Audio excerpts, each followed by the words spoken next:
Hey everyone, hope you're all having a great day.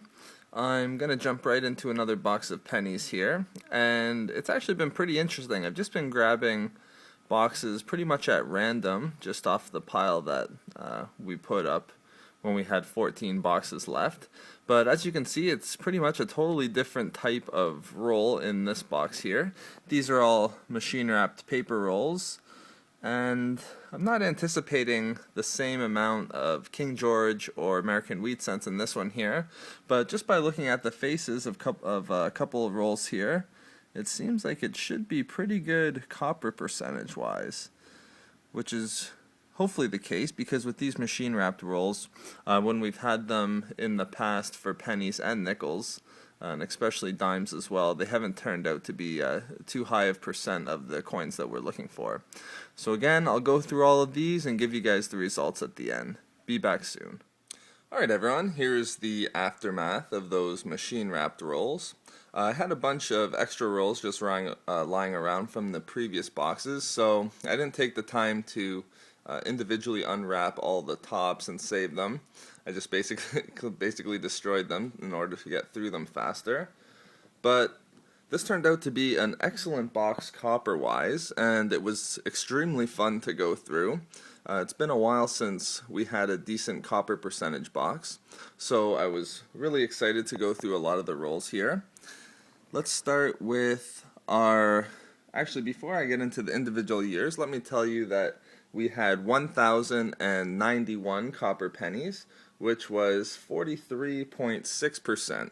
So again, as I was saying, it was really exciting to go through a lot of rolls, and actually in some rolls there was more of the 1953 to 1979 pennies than there were of these 1982 to 1996. But for these 82 to 96, we had 564. Next we have our Canadian 80 and 81, and there was actually 115, so that's really good. Usually we get between, I would say, 50 and 75 in a good box, so over 100.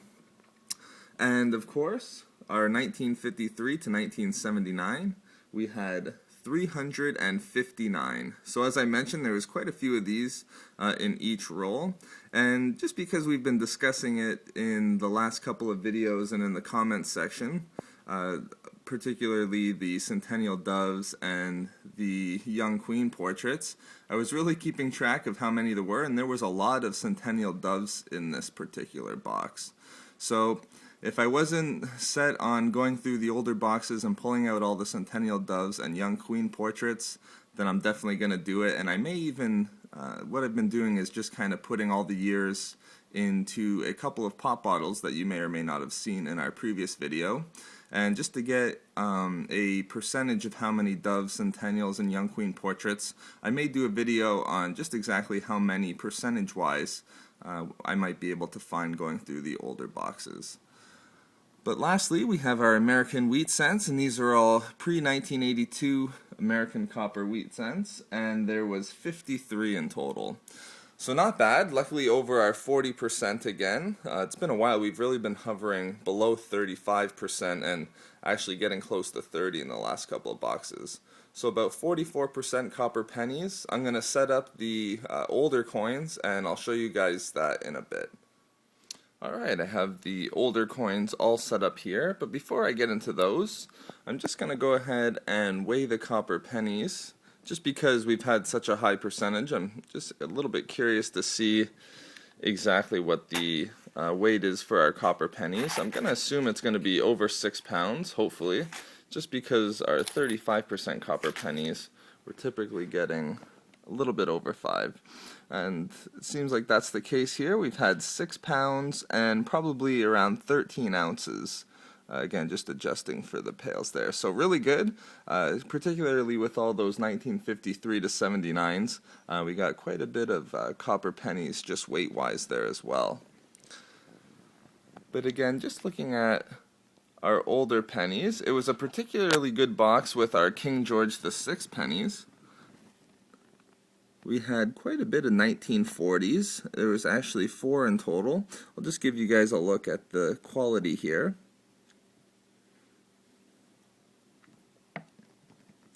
And this last one's not the greatest. We also had a 1944, and then we had 3 from 1951.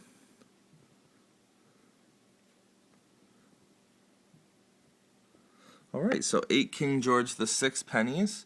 And again, we didn't do great on wheats, particularly when we had our previous box yield 37, I believe it was. But we did get one, and that was a 1953 with a D mint mark. We also here got our typical handful of 1982 American wheat cents that we'll weigh just to confirm their copper content. I was able to get 2 really nice condition coins before 1980. The first one is a 1965, and then there was also a 1978. We had a couple of foreign coins in the box as well. This is a 1-cent coin, 1978 from Bermuda. We've had a couple of those in the past. And then we were also able to get 3 2-cent euro coins.